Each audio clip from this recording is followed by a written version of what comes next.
Hello everyone, welcome to True Crime and Tarot. I am Natalie, and today's case I'm going to be talking to you about is the Natalee Holloway case. So, about Natalee then. So, she was born on October the 21st, 1986 in Clinton, Mississippi in the United States. And she disappeared on May the 30th, 2005 at age 18. And this was in Oranjestad in Aruba.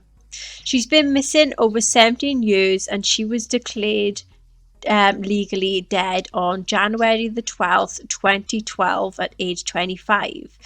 Her education status was Mountain Brook High School. Her height was 5'4". Her parents are David Holloway and Beth Holloway. There is also a film that have come out about Natalee Holloway. So this jumped right into all the good bits. So Natalee Ann Holloway was born on October the 21st, 1986. She disappeared on 30th of May 2005, and she was an 18-year-old American woman who's very mysterious, and also it was a mysterious disappearance also. It had made international news after she vanished on May the 30th, 2005, near the end of a high school graduation trip to Aruba in the Caribbean. She had lived in Mountain Brook in Alabama, and she graduated from Mountain Brook High School on May the 24th, 2005, days before the trip. Her disappearance resulted in the media sensation in the United States. Her remains have not been found today, so Holloway was scheduled to fly home from the Caribbean island on May the 30th, 2005, but she failed to appear for a flight. Her classmates last saw her outside of Carlos and Charlie's, a restaurant and a nightclub that was in Oranjestad. And she was last seen then in a specific car with local residents Joran van der Sloot and brothers Deepak and Satish Kalpo. When the three men was questioned, they said that they dropped it off at the hotel and denied knowing what it became of her. So upon further investigation by the authorities, van der Sloot was arrested twice on suspicion of involvement in her disappearance, and the Kalpos were also each arrested 3 times. Due to the lack of evidence, the 3 suspects were released each time without being charged with a crime. The Holloway's parents then criticised the Aruban police for the lack of progress in the investigation and the interrogation of the 3 men who were last seen with their daughter. The family also called for a boycott of Aruba, which gained Alabama Governor Bob Riley support but failed to gain widespread backing. With the assistance of hundreds of volunteers, the Aruban investigators conducted an extensive search operation. American special agents from the FBI, 50 Dutch soldiers, and 3 specifically equipped Dutch Air Force F-16 aircraft participated in the search. In addition to the ground search, the divers searched the ocean for Holloway's body. Holloway's remains were never found, so on December the 18th, 2007, Aruban prosecutors announced that the case would be closed without charging anyone with the crime. The Aruban prosecutor's office reopened the case on 1st of February 2008 after receiving video footage of van der Sloot under the influence of marijuana, saying Holloway died on the morning of the disappearance and that a friend had disposed of her body. Van der Sloot denied that any of this that he said was true. Also in an interview said that he had sold Holloway into sexual slavery. He later retracted his comments in January 2012. Van der Sloot was convicted of the May the 30th, 2010 murder of a 21-year-old Stephanie Flores Ramirez in Lima in Peru. At the request of Holloway's father, Alabama Judge Alan King declared Holloway legally dead on January the 12th, 2012. So more about the background then. So Holloway was the first of 2 children that was born to Dave and Elizabeth, which is called Beth Holloway. 1960 in Memphis in Tennessee. Her parents divorced in 1993 and she had a younger brother, Matthew, who had been raised by their mother. In 2000, Beth then married George, which is called Jug Twitty, in a prominent Alabama businessman, and the family moved to Mountain Brook, Alabama. Holloway graduated with honors in May 2005 from Mountain Brook High School, located in a wealthy suburb of Birmingham. She was a member of the National Honor Society and the school dance squad and participated in other extracurricular activities. Holloway was scheduled to attend the University of Alabama on a full scholarship. This is where she planned then to pursue a pre-med track at the time of her daughter's disappearance. Dave Holloway was an insurance agent for the State Farm in Meridian in Mississippi, while Beth Twitty was employed by the Mountain Brook school system. So more about the disappearance. So a disappearance which was in Aruba. On Thursday, the May 26, 2005, Holloway and 124 fellow graduates of Mountain Brook High School arrived in Aruba for a 5-day unofficial graduation trip. And the teenagers were accompanied by 7 chaperones, according to the teacher and the chaperones Bob Plummer, and the chaperones met with the students each and every day. And this was to make sure that everything was fine. So Jody Bayman, who organised the trip, stated that the chaperones were not supposed to keep up with their every move. Police Commissioner Gerald Dompig, who headed the investigations from mid-2005 until 2006, stated that the Mountain Brook students engaged in wild partying, lots of drinking, lot of room switching every night. We know the Holiday Inn told them that they weren't welcome next year. Natalee, we know she drank all day, every day. We have statements she started every morning with cocktails, and it was so much drinking. And that was Natalee didn't show up for any breakfasts for 2 mornings. 2 of Holloway's classmates, Liz Kane and Claire Feynman, agreed that the drinking was kind of excessive, and Holloway was last seen by her classmates around 1:30 a.m. on Monday, May the 30th, as she was leaving the Oranjestad bar and the nightclub Carlos and Charlie's. She left in a car with 17-year-old Joran van der Sloot, a Dutch honour student who was living in Aruba and attending the International School of Aruba, and his 2 Siamese friends, brothers, 21-year-old Deepak Kapil, which is the owner of the car, and also 18-year-old Satish Kalpau. So Holloway was scheduled to fly home later that day, but she did not appear for a return flight.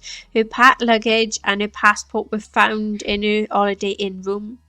Aruban authorities initiated searches for Holloway throughout the island and the surrounding waters, but did not find her.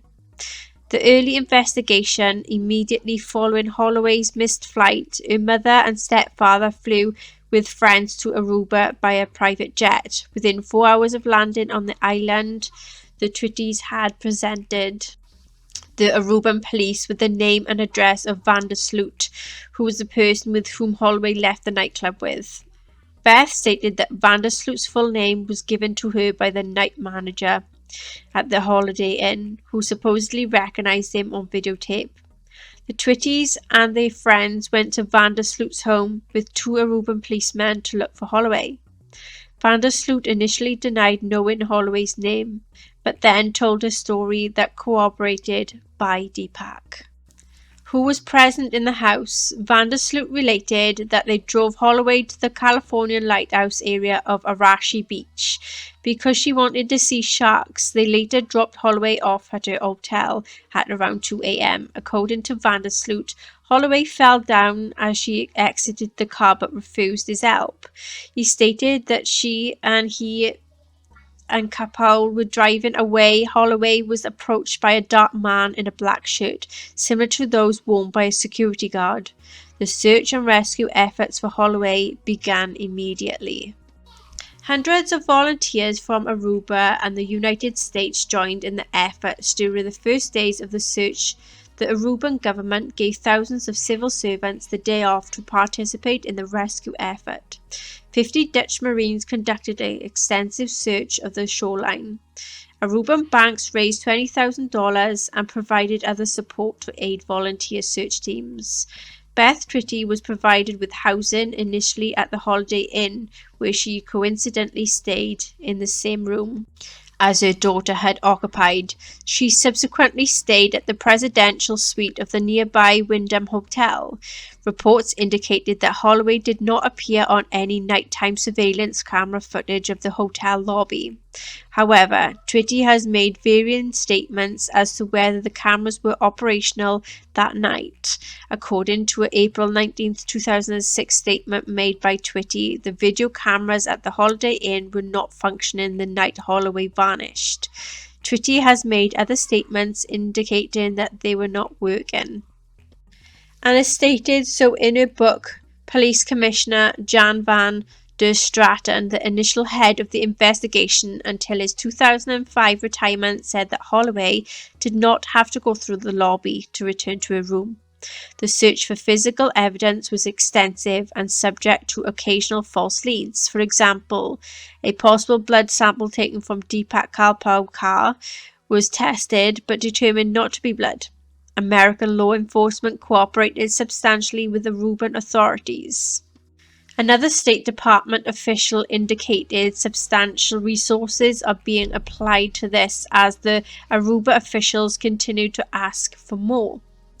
2005 arrests of multiple suspects. June 5th, Aruban police detained Nick John and Abraham Jones, former security guards from the nearby Allegro Hotel, which was then closed for renovation, on suspicion of murder and kidnapping. Authorities have never officially disclosed the reason for the arrests, but according to the new accounts, statements made by Van der Sloot and Kalpow brothers may have been a factor in the arrests. Reports also indicated that the two former guards were known for cruising hotels to pick up women, and at least one of them had a prior incident with law enforcement.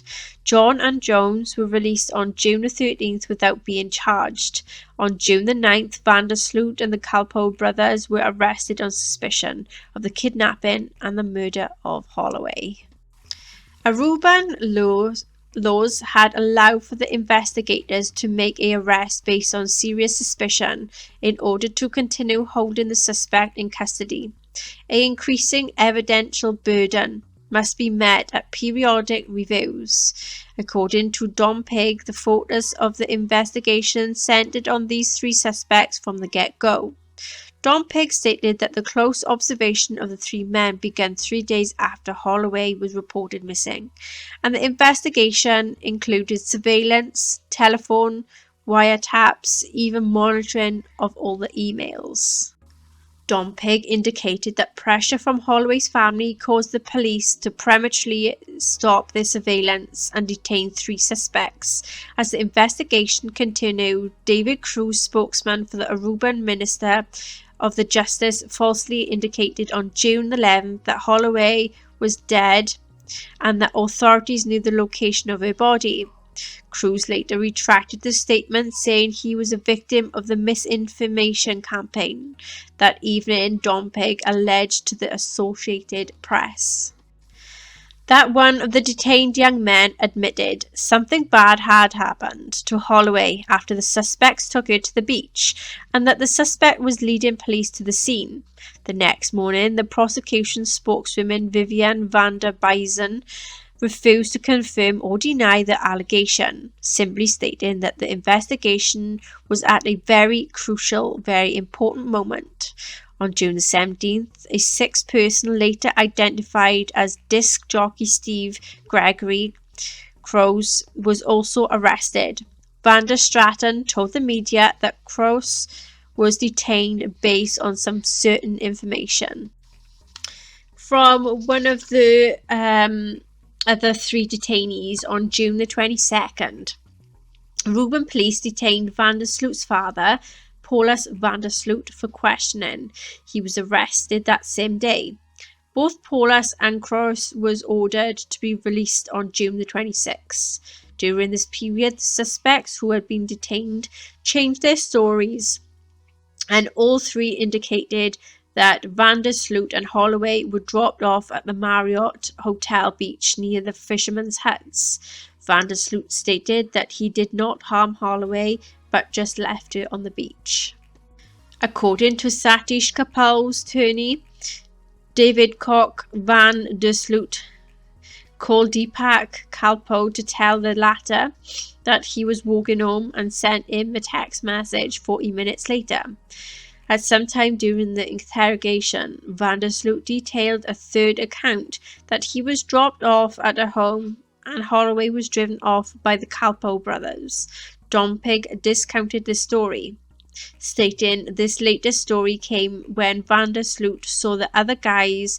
The Kalpoes were kind of finger pointing in his direction, and he wanted to screw them also by saying he was dropped off. But that story doesn't check out at all. He just wanted to screw Deepak. They had a great argument about this in front of the judge because their stories didn't match. This girl, she was from Alabama. She's not going to stay in a car with two black kids.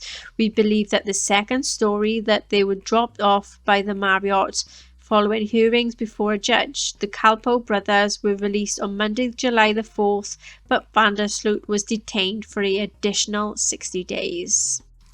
Continued search, rearrests, and also releases. So on July the 4th, the Royal Netherlands Air Force deployed 3 F-16 aircraft equipped with the infrared sensors to aid in the search, but the results came up empty. In March 2006, it was reported that satellite photos were being compared with photos taken more recently, presumably from the F-16, in an attempt to find unexpected shifts of ground that might be Holloway's grave. After a local gardener came forward with information, a small pond near the Aruba Racket Club close to Marriott Beach Hotel. It was partly drained between July 27th and the 30th, 2005. According to Jug Twitty, the gardener claimed to have seen Vandersloot attempting to hide his face as he drove into the racket club with Kalpoe brothers. On the very early morning of 30th of May, 2:30 a.m. to 3 a.m., Nancy Grace described that the gardener as the man whose testimony cracks the case wide open.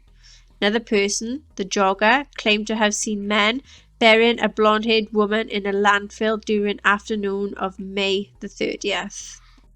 The police had searched the landfill in the days following Holloway's disappearance after the jogger's statements.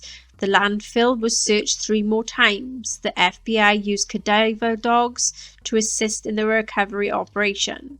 The searches were fruitless. Holloway's family initially offered $175,000 and donors offered $50,000 for her safe return.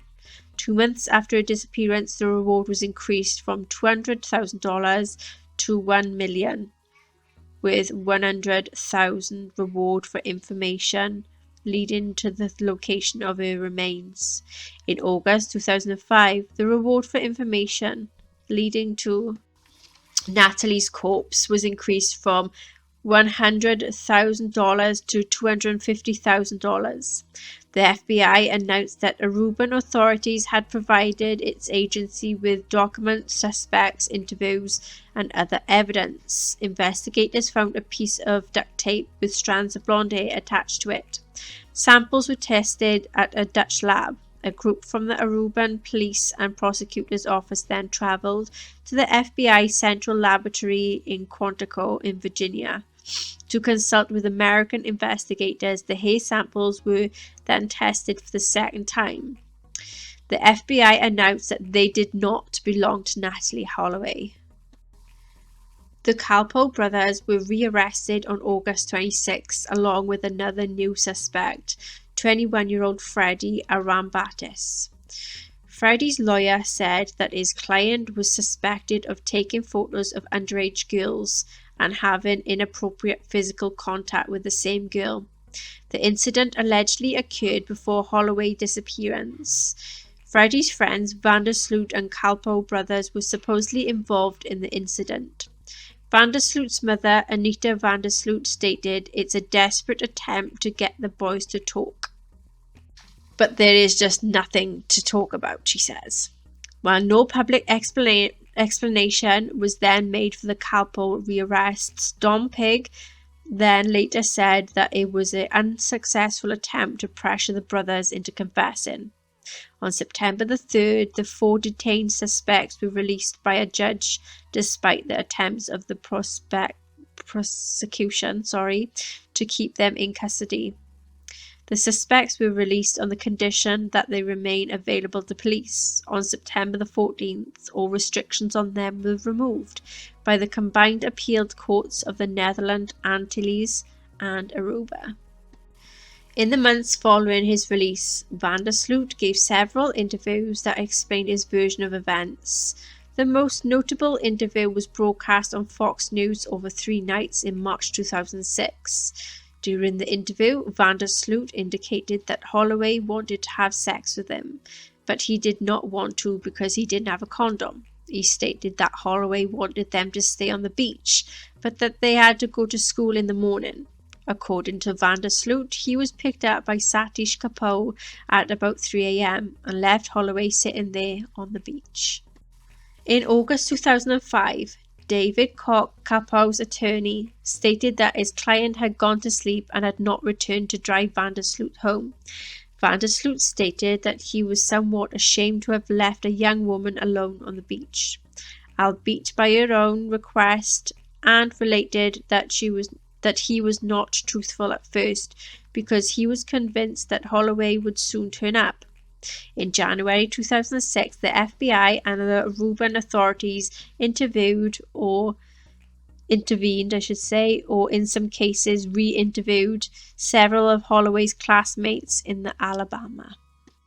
On January the 17th, the Aruban police searched for Holloway's body in sand dunes on the northwest coast of Aruba, as well as the areas close to the Marriott Beach. Additional searches took place in March and April 2006 without result. Shortly before leaving the case, Don Pig gave an interview to the CBS in which he stated that he believed Holloway was not murdered but probably died from alcohol or drug poisoning, and that someone later hid her body. Don Pig also stated that the Aruban and they spent about $3 million on the investigations, which was about roughly 40% of the police operational budget. Don Pig indicated that there was evidence that would pointed to possession, though not necessarily use of illicit drugs, by Holloway's members of Holloway's family have denied that she used drugs. On April 11th, 2006, Dave Holloway published a book that was co-authored with R. Stephanie Good and Larry Garrison called Aruba, the tragic and told story of Natalee Holloway and the corruption in paradise, that recounted the search for his daughter. 2006 arrests of new suspects, the Dutch investigation takeover. On April 15, 2006, Jeffrey van Kromevoort was arrested by Aruban authorities on suspicion of criminal offences related to the dealing in narcotics, which, according to the prosecutor, might have been related to the disappearance of Holloway. At his first court appearance, his detention was extended by 8 days. Van Kromevoort was released. However, on April 25th, in addition, another individual with initials A.B. was arrested on April the 22nd, but was released on the same day. On May the 17th, another suspect, Guido Weaver, the son of the former Aruban politician, was detained in the Netherlands on suspicion of assisting in the abducting, battering and killing of Holloway. Weaver was not questioned for 6 days in Utrecht. The Aruban prosecutors initially sought his transfer to the island, but he was instead released by agreement between the prosecutor and Weaver's attorney. At Aruba's request, the Netherlands took over the investigations, following the receipt of extensive case documentation in Rotterdam. A team of the Dutch National Police started work on the case in September. On April 16th, 2007, a combined Aruba and Dutch team began pursuing the investigation in Aruba. The book search inspection. So a book by Van der Sloot and reporter Zvizdana Vukojevic and Natalee Holloway, meaning the case of Natalee Holloway, was published in Dutch in April 2007. In the book, Van der Sloot gives his perspective of the night Holloway disappeared and the media frenzy that followed. So he admits to and apologizes for his initial untruths, but he maintains his innocence. So on April 27th, a new search involving approximately 2 investigators was launched at the Van der Sloot family residence in Aruba. The Dutch authorities searched the yard and the surrounding areas, using shovels and thin metal rods to penetrate the dirt. The prosecution spokeswoman Van der Biezen stated the investigation has never stopped and the Dutch authorities are completely reviewing the case for new indications, a statement from the prosecutor's office had related. The team has indications that justify a more thorough search. Investigators did not comment on what prompted the new search, except that it was not related to Van der Sloot's book.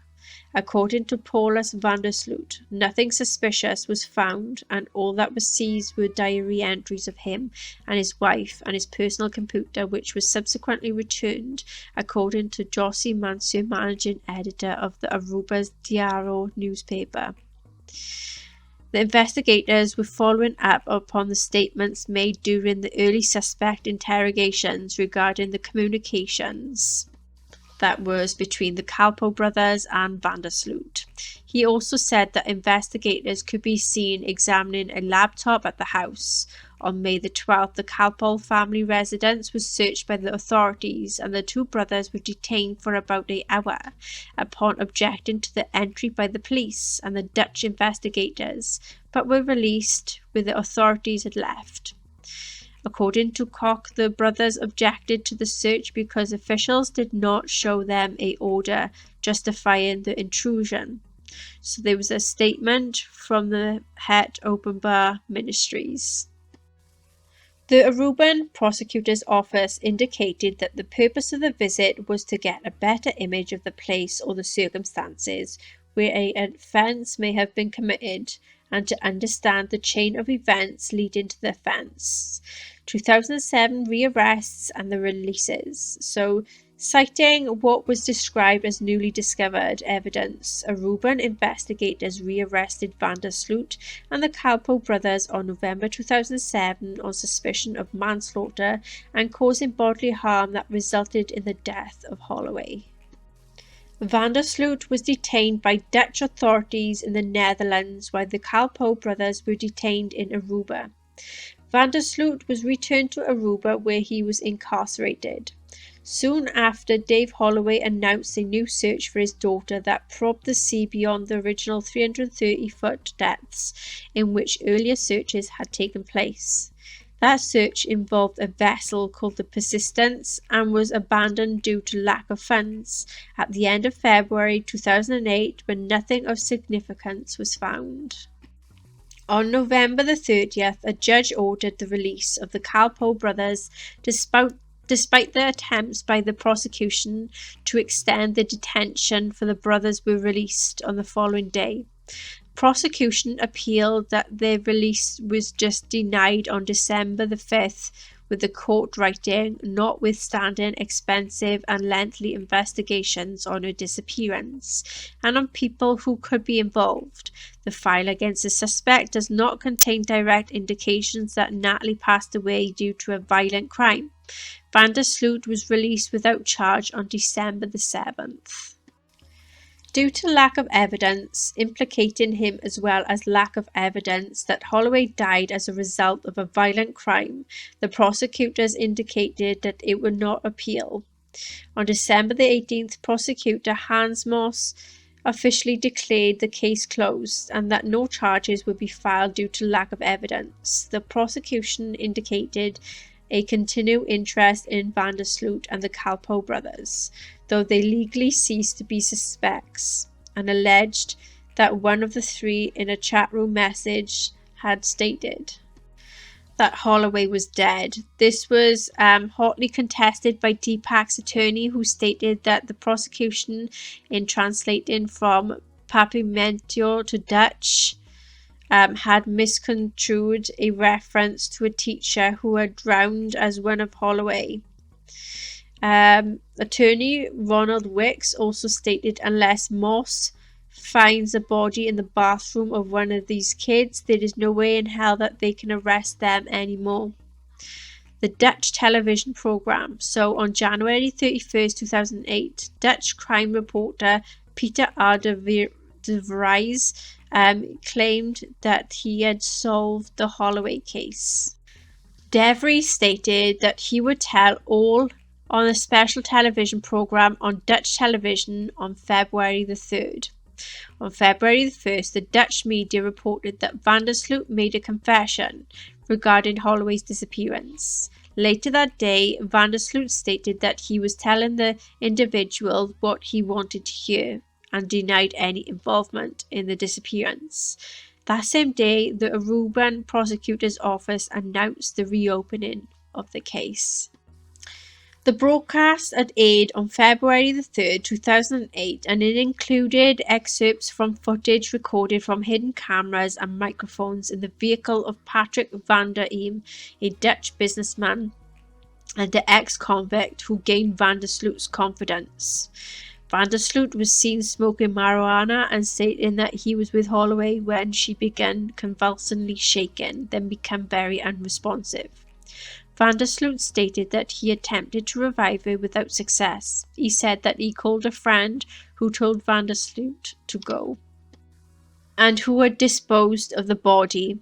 An individual reported to be his friend, identified in the broadcast as Dory, as denied Vandersloot's account, indicating that he was then in Rotterdam at school.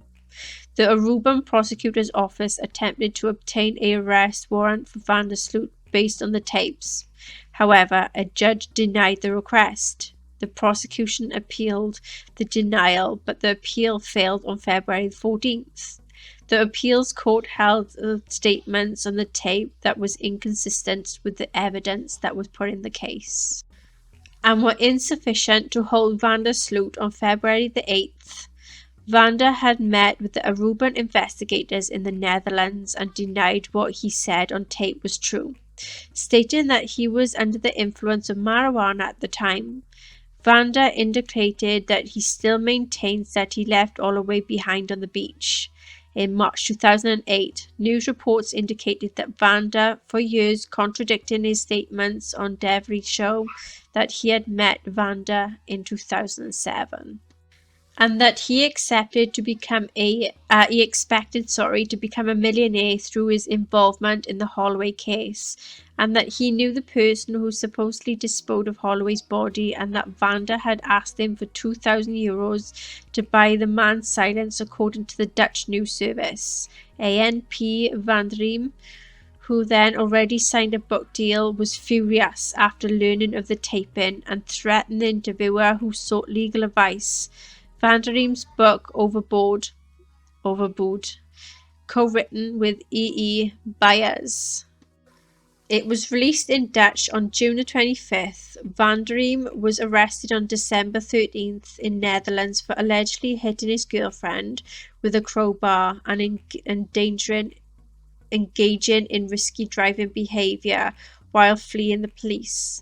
The De Vries broadcast was discussed in a seminar by Dutch legal psychologist William Albert Wagner, who indicated that the statements did not constitute a confession. Wagner criticized De Vries for broadcasting the material, stating that the broadcast made it harder to obtain a conviction. And had De Vries turned over the material to the authorities without broadcasting it, would have held all the trumps in questioning Vandersloot and Wagner opined in not only was the case not solved, it was not even clear that a crime had been committed. Professor Christy Brantz, in the same seminar, also criticised Devery's methods. On November the 24th, Fox News aired an interview with Vandersloot in which he alleged that he had sold Holloway into sexual slavery and receiving money both when Holloway was taken and later on kept it quiet. Vandersloot then also alleged that his father paid off 2 police officers who learnt that Holloway was taken to Venezuela. Vandersloot later retracted the statements made in the interview. Fox News also aired part of the audio recording provided by Vandersloot, which he alleged is a phone conversation between him and his father in which the father displayed some form of knowledge. And this was due to his son's involvement in the human trafficking industry. According to Moss, this voice heard on the recording is not that of Paulus Vandersloot. The Dutch newspaper De Telegraaf reported that the father's voice is almost certainly that of Joran Vandersloot himself, trying to speak in a lower tone. Paulus died of a heart attack on February 10, 2010. On March 20, 2009, Dave Holloway transported a search dog to Aruba to search a small reservoir in the Northern Island parts. The reservoir were previously identified by a supposed witness as possible location of Natalee's remains. Aruban authorities indicated that they had no new information in the case, but that of Holloway had been given permission to conduct the search. On February 23, 2010, it was reported that Vandersloot had stated in an interview first offered to RTL Group in 2009 that he had disposed of Holloway's body in the marsh of Aruba. New Chief Prosecutor Peter Blanken had then indicated that the authorities had investigated the latest story and had dismissed it. Blanken stated that the locations, names and times he had given just did not make any sense. In March 2010, underwater searches were conducted by Aruban authorities after an American couple reported that they were snorkeling when they photographed what they thought might be a human skeletal remains, possibly those of Holloway's. Aruban authorities sent divers to investigate, but no remains were ever recovered. Vandersloot's extortion of Holloway family.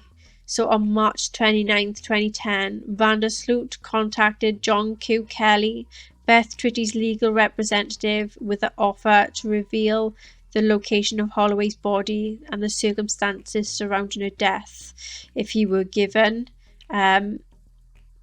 this advance of the US $25,000, again a total of $250,000. After Kelly notified the FBI, they arranged to proceed with the transaction on May the 10th. Vandersloot had a $15,000 wire transferred to his account in Netherlands following the receipt of $10,000 in cash that was videotaped by undercover investigators in Aruba. Authorities stated that the information that he provided in return was false because the house in which he said Holloway's body was located had yet not been built at the time of her disappearance. On June 3rd, Vandersloot was charged in U.S. District Court in Northern Alabama with extortion and wire fraud. U.S. Attorney Joyce White Vance obtained an arrest warrant and transmitted it into the Interpol.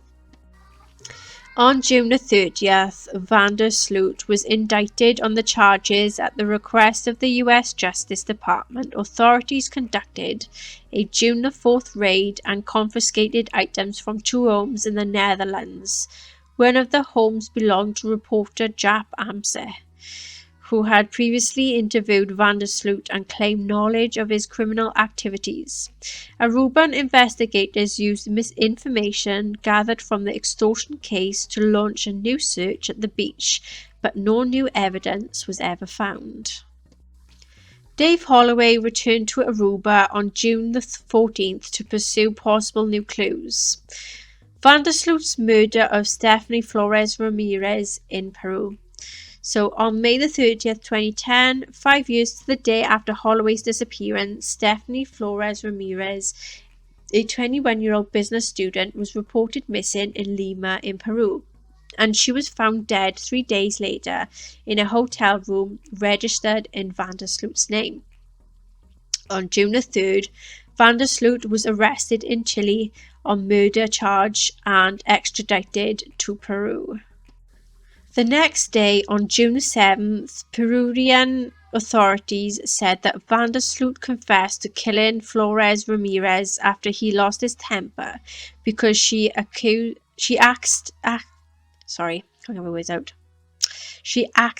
his laptop without permission and found information linking him to Holloway.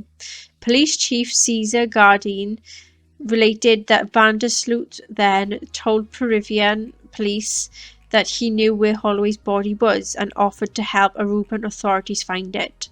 However, Cesar stated that the interrogation was limited to the case in Peru and that questions about Holloway disappearances was then avoided. So on June 11th, Vandersloot was charged in Lima Superior Court with first-degree murder and robbery on June 15th. The Aruban and Peruvian authorities announced the agreement to cooperate and allow investigators from Aruba to intervene in Vandersloot at Miguel Castro prison in Peru. In September 2010, interview from prison, Vandersloot reported admitted to the extortion plotting, stated, "I wanted to get back at Natalee Holloway's family. Her parents have been making my life tough for 5 years." On January 11th, 2012, Vandersloot pleaded guilty to murdering Flores and was sentenced to 28 years in prison. Declaration of her death. So in June 2011, 6 years after Natalee's disappearance, Dave Holloway filed a petition with the Alabama courts to have his daughter declared legally dead. The papers were served on his ex-wife, which was Beth Twitty, who announced her intention to oppose the petition. A hearing was held on September the 23rd, 2011, at which the time probation judge Alan King ruled that Dave Holloway had met the requirements for legal presumption of death, and on January 12, 2012, a second hearing was held, after which Judge King signed the order declaring Natalee Holloway dead. Unrelated, Bones' contested Oxygen documentary then was involved in some form this case. On November the 12th, 2010, tourists found a jawbone on an Aruban beach near the Phoenix Hotel in Bubali Swamp. Preliminary examination by a forensic expert determined that the bone was from a young woman. Part from a bone was sent to The Hague for testing by the Netherlands Forensic Institute on November the 23rd, 2010. Aruba Solicitor General Takosine announced that based on dental records, the jawbone was not Holloway's, and it was not even possible if it was a male or female. In 2016, Dave Holloway hired a private investigator called TJ Ward to once more go through all the evidence and information as well that's related to the disappearance of his daughter. This led to the informant Gabriel, who claimed to have been a roommate of Vandersloot's closest friends, American John Ludwig, in 2005. Gabriel claimed that John was told what became of Natalee in an interview with the Oxygen television channel. Gabriel gave a very detailed description of what happened on the night of Natalee's disappearance. Oxygen created a new documentary series on Natalee's disappearance that aired on August the 19th, 2017. Using Gabriel's information, the investigators found what appeared to be human bones. On October the 3rd, 2017, DNA testing concluded that one piece of bone didn't belong to Natalee. On the show, Ludwig claimed to have helped Vandersloot dig up, smash and cremate Natalee Holloway's remains. And this was in 2010. So in February 2018, Elizabeth Holloway sued the producers, alleging this and other claims are fictional and harmfully lurid, and that she was misled into providing a DNA sample without being made aware of the plans for the show. So in March 2018, Ludwig was stabbed to death by a woman who he tried to kidnap. Then there was an investigation where there was a lot of criticism. So the Twitties and their supporters criticised a perceived lack of progress by the Aruban police. The Twitties' own actions in Aruba were also criticised, and the Twitties were accused of actively stifling any evidence that might impugn any Holloway's character by asking her fellow students to remain silent about the case and using their access then to the media to push their own version of events. The Twitties denied this. In the televised interviews and in the book, Beth Twitty alleged that Vandersloot and Kalpoe brothers knew more about Holloway's disappearance than they was letting on. And they was also saying at least one of them sexually assaulted or raped her daughter. On July the 5th, 2005, following the initial release of the Kalpoes, Twitty alleged then 2 suspects were released yesterday who were involved in a violent crime against my daughter and reaffirmed the Kalpoes as criminals. A demonstration involving about 200 Arubans took place that evening outside the Oranjestad courthouse. The prosecutors were very angry over Twitty's remarks, with signs reading innocent until proven guilty. And respect our Dutch laws to all go home. Satish Kalpoe, attorney, threatened legal action and described Twitty's allegations as prejudicial. I can't even say it. I just say prejudice. Inflammatory and libelous and totally outrageous. On July the 8th, 2005, Twitty read a statement that said her remains were fueled by despair and frustration, and she apologised to the Aruban people and to the Aruban authorities if I or my family offended you in any way. In a 2007 book, Loving Natalee, A Mother's Testament of Hope and Faith, Twitty wrote, "What we want justice, and and we have to recognise the fact, this crime has been committed on the island of Aruba, and we know the perpetrators. We know it's these suspects, Deepak, Satish Kalpoe, Joran Vandersloot, and we just have to, though, keep going, Nancy, because of only way we will get justice for Natalee is if we keep going. I mean it. If we give up, we will give absolutely nothing will happen. Nothing following the airing of the De Vries program on Dutch TV. Twitty adhered to the position that the tapes represented the way of events transpired and told New York Post that she believed her daughter might still be alive in Vandersloot and called for help. She contended that Vandersloot had dumped Holloway's body, possibly alive, into the Caribbean Ocean, and Twitty also alleged that the person of Vandersloot and supposedly called that evening was his father Paulus, who, according to Twitty, orchestrated what to do next. Holloway's parents alleged that Vandersloot was receiving special legal favours after the court decision not to rearrest Vandersloot was affirmed. Twitty stated, "I think that what I do take comfort in is life is living hell." Later adding, "I'd be good with the Midnight Express prison anyway for Joran."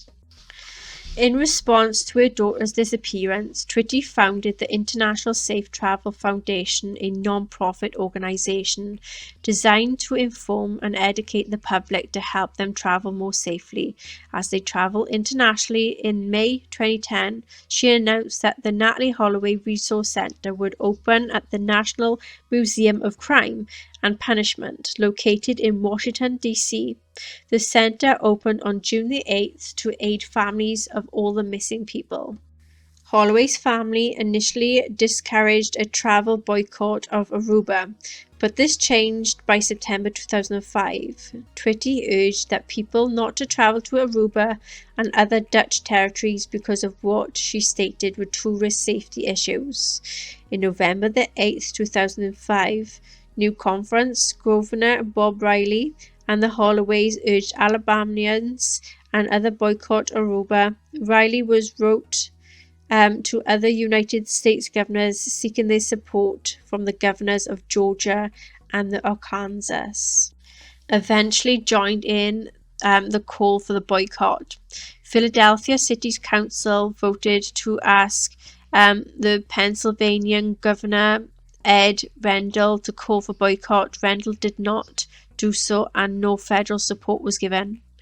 Boycott was supported by some of the Alabamians, and the congressional delegation included both senators and Representative Spencer Bachus, RAL, who represents Mountain Brook Senator Richard Shelby, or Skelby, I can't understand it right, it's terrible.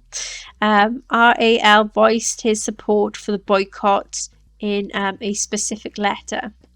To the American Society of the Travel Agents, Shelby stated, "For the safety, security and well-being of our citizens, I do not believe that we can trust that we will be protected while in Aruba." Prime Minister Aduba stated then that the Aruban investigators have done their best to solve the case, responded to the call for boycott. "This is also a preposterous and irresponsible act. We are not guerrillas. We are not terrorists. We do not pose as a threat to the US nor to Alabama." Members of Aruba Hotel and Tourism Association, the Aruba Tourism Authority, the Aruban Hospitality and Security Foundation, the Aruban Chamber of Commerce, and government figures, including Public Relations Representative Ruben Trappenberg, formed a Aruban Strategic Communications Task Force to respond collectively to what they perceived to be unfounded and or negative portrayals of the island. The group issued the press releases and they sent some form of representatives then to appear in the news media. They joined the Aruban government in opposing the calls for a boycott of the island. So there was Skeeter's tape and Dr. Phil and some form of lawsuits. So on September 15th, 2005, Dr. Phil TV show showed parts of a hidden camera that was with Deepak Kalpoe, in which he seemingly affirmed a suggestion that Holloway had sex with all three men. Taping had been investigated by Jamie Skeeter, a private investigator, when the tape had gone and got broadcasted. The news reports then indicated a expedition on rearrests, which Don Pigg had termed a strong possibility if the tapes were legalized or legitimate. The Aruban police subsequently provided a fuller version of the relevant part of the tape, in which Kalpoe's response differed from Dr. Phil's version, apparently due to editing that may have altered the meaning of what was said. An unofficial Aruban officialate spokesperson and commemorator on the case said that the uncut videotape showed that Kalpoe had shaken his head and said no, she didn't, thereby denying that Holloway had sex with him and two other men. According to MSNBC report, the crucial words are inaudible, and presenter Rita Cosby questioned if it could be substantial that the Kalpoe Calpo had ever made the statements attributed to him in the Dr. Phil version of recording in December 2006. Calpo's filed a slander and libel suit against Skeeters, who then died in January 2007. Holloway's parents responded by filing a wrongful death lawsuit against the Calpos in the same venue. Wrongful death suit was dismissed for lack of personal jurisdiction. On June 1st, 2007, the libel and slander case was initially set for trial on October 12th, 2011, but then was later set for April 2015. An earlier suit had been filed in New York City by Holloway's parents against Duran and Paulus Vandersloot and served on them a visit. And this was to New York. The case has been dismissed in August 2006 as filed in the Inconvenient Forum. November 10th, 2005, Paulus won an detention action against Aruban government, clearing him as a suspect and allowing him to retain his government contract.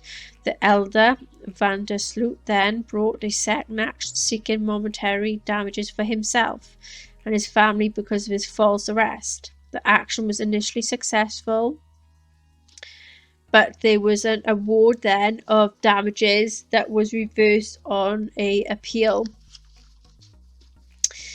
The Amigo article. So the Amigo newspaper reported on the interviews with Julia Renfro and John Pig, in which they said that the Reuben authorities had been systematically obstructed in the investigation by the US officials. They also said that within a day of Holloway's being reported missing, a mindset of the unauthorized by a Reuben Medjet, had arrived on Aruba and had remained for several days for the purpose of the cavity of Holloway off the island without notifying any of the local authorities. So Renfro, an American-born editor of the English language daily Aruba Today, who at the time of Holloway's disappearance had become close friendly with Twitty, also said Twitty received a phone call from an unknown woman on June 2nd, 2005, asking for money in return for information about Holloway's location,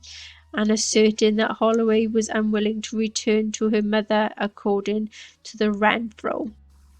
And another American went to the drug house where Holloway supposedly was bringing in money and found that Jug Twitty had already been to the area, spreading a lot of uproar and panic in the direction of the fraternity, and nothing could be accomplished. The Twittys disputed Renfro's account, with Beth Twitty as describing Renfro as a witch. The film adaptation. So on April 19th, 2009, LMN aired Natalee Holloway on TV film based on Twitty's book of Loving Natalee. Starring Tracy Pollan then, which as Beth Twitty, Grant Shaw as Jug Twitty, Amy Gumerick as Natalee, and Jax then Stridham as Vandersloot. The film retells events leading up to the night of Holloway's disappearance in 2005. It was shot in South Africa. The movie stages recreations of various scenarios that was based on the testimony of the key players and suspects, including Vandersloot.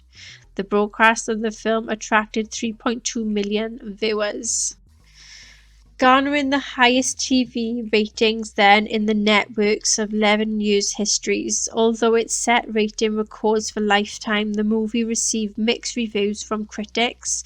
Alec Harvey of the Birmingham News called the movie sloppy and uneven, a forgettable look of the tragedy that has consumed the nation's attentions for months. However, Jake Meany of Pop Matters found the film surprisingly calm, level-headed, and praised Pollan's portrayal of Holloway's mother.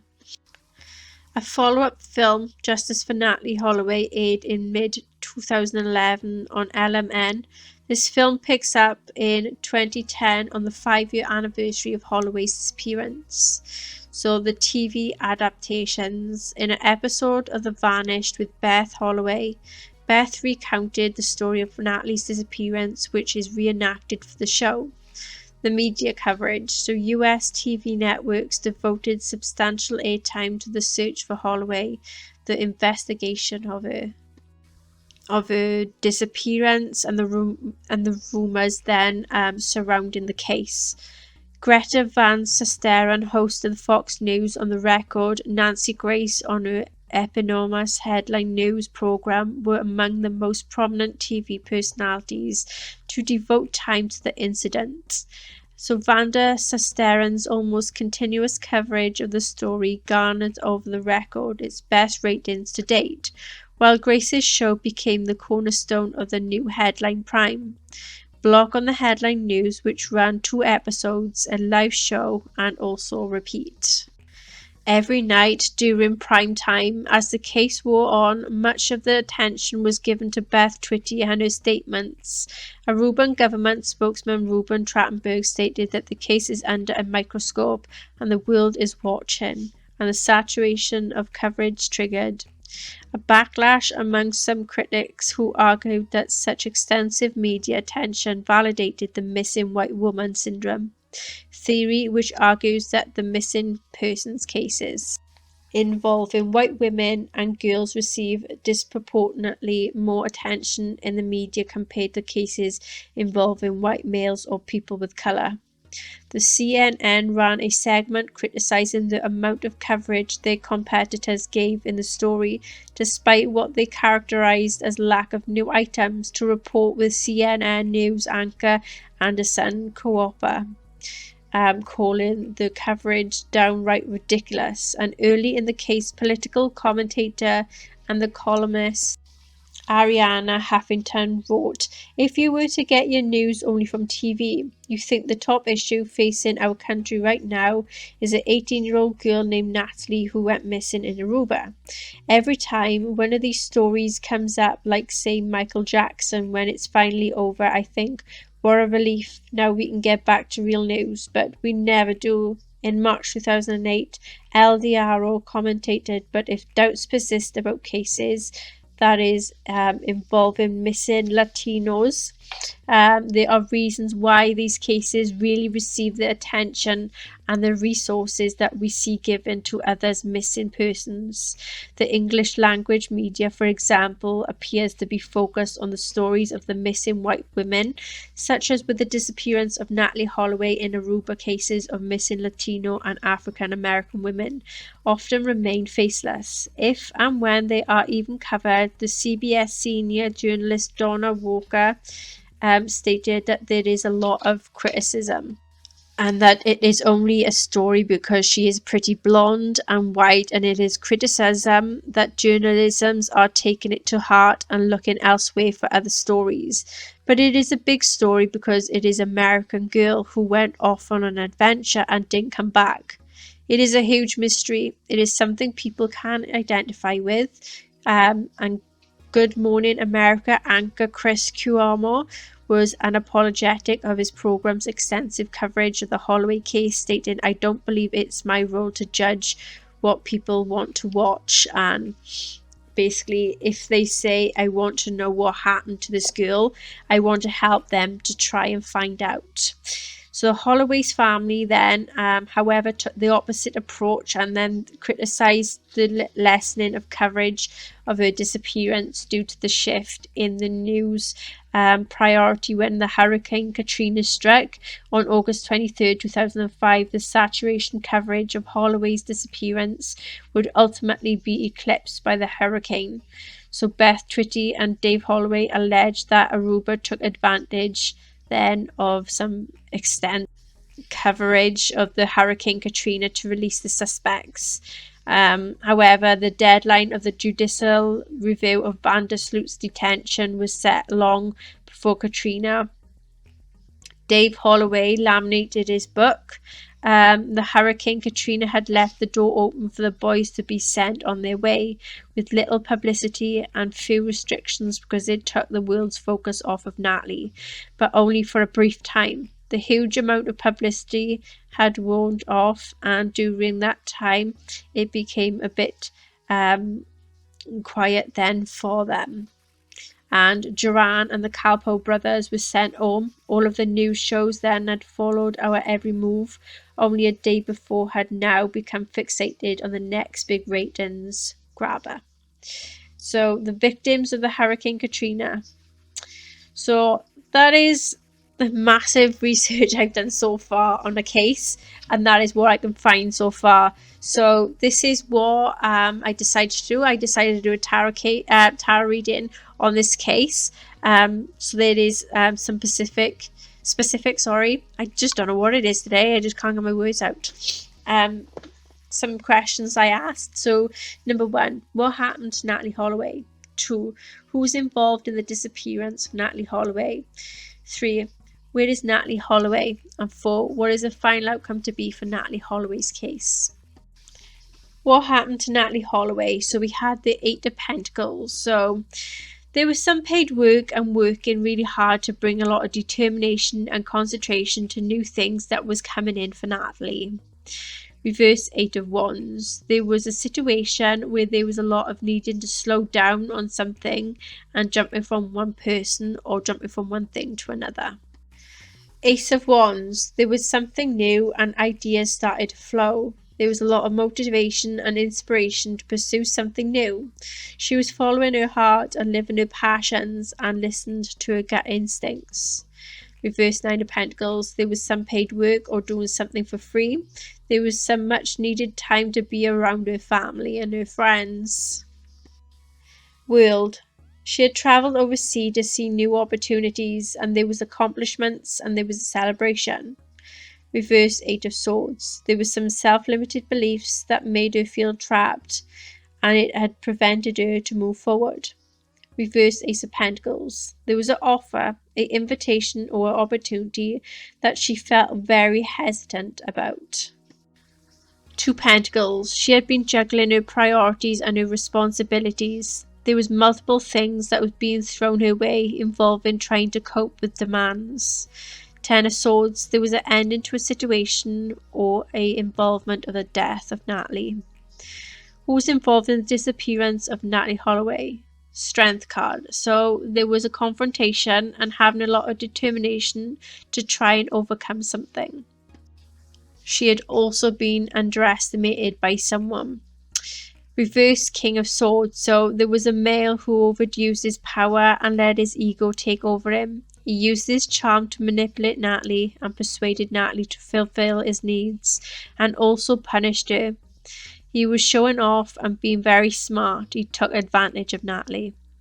7 of Wands. There was a challenge and there was a lot of stress as well. She tried to fight their corner to try and defend themselves. There was some confrontation with someone who did pose as a threat. Queen of Swords. There was a female that demanded authority, that can be very cold-hearted and was truth-seeking and telling someone straight, being very upfront and and was being honest, with people, but she felt like these people tried intimidating her. Reverse 8 of Wands. So they was charging into a situation that they made a mistake and was involved with impatience and had a lot of frustrations with it. Reverse Star. There was a struggle and a lot of overwhelmness. 3 Swords. There was hurtful words, actions, intentions, and something painful happened. Knight of Cups. There was a male who was young, very romantic, and was charming, and tried taking action on his feelings at the time for Natalee. Reverse 9 of Wands. There was a struggle of a challenge and kept fighting to stay strong. There was a lack of support around, and there was a lot of defensiveness and feeling as though they was under attack. Hierophant. There was spiritual values and beliefs involved, and also to try and commit to a spiritual practice or an organization or a group. Where is Natalee Holloway? We had the death. So Natalee had passed away. Ace of Swords. There's to be a breakthrough, always a breakthrough, trying to seek a form of justice. Reverse 7 of Cups. There were several choices she was faced, and there was a lot of overwhelmness. 2 Cups. There was a meeting of 2 people that was to bring some form of peace of mind. Reverse Eight of Cups. There was a situation where either Natalee or someone else thought, shall they stay or shall they go? And whether to give someone a second chance. There's a lot of drifting from one place or drifting from one person to another and never being very satisfied. Reverse Queen of Pentacles. There's a female who put a lot of focus on nurturing others and needing to focus on herself for a while. Reverse Judgment. Someone's having a period of reflection due to past mistakes and regrets and wanting to clear up any shame or any guilt. What is the final outcome to be for Natalee Holloway's case? And we had the Two of Swords. There is to be a challenge that's to be faced and is to be unsure what option or decision to take. There's to be some avoidance of making a choice and can lead to a form of conflict and some stagnation. And then there is a choice to be made with the best intentions but need to be aware of the possible consequences. Reverse Page of Wands. Things are to be stirred up but don't know how to put it into action. There is some responsibilities and troubles to weigh someone down. Page of Pentacles. There's to be news or message to come in, possibly from a young person.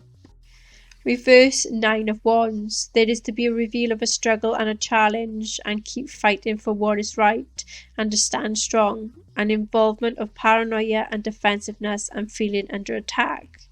Reverse Six of Swords. There is to be going under a personal transition and resisting change. And there is to be unfinished business or unresolved conflict that is to be needing to be resolved before moving forward. Three Wands. There is to be a travel over land regarding a place of safety and to expand opportunities and some strategies. Reverse Four Wands. There is to be a personal celebration and harmony and stability to come. Sun. There is to be strength, joy, willpower and determination, and there is to be success in the outcome of things are going to be getting better. Star. There is to be hope and faith and feeling uplifted. There is to be a lot of inspiration and significance to come in. There is to be open to new things. Knight of Cups. There's something to do with a young person who is charming that took action, or is to take action involving his feelings about Natalee or something. Okay then everyone, so that is the case of Natalee Holloway. Yes, it is a big one, a big case. Yeah, it affected me to a certain extent, like thinking about all this that have happened and like the family need justice and they still can't get anywhere with the case and now they've got her legally dead. I do really feel for this family. I really hope that they do find her, being alive or dead. They need justice for her and hopefully justice will finally be served. If you all enjoy my videos, please like, share, subscribe and hit that notification bell. And if there's any other cases you'd like me to do, then feel free to comment in the comment section below. And until next time, take care. Bye-bye.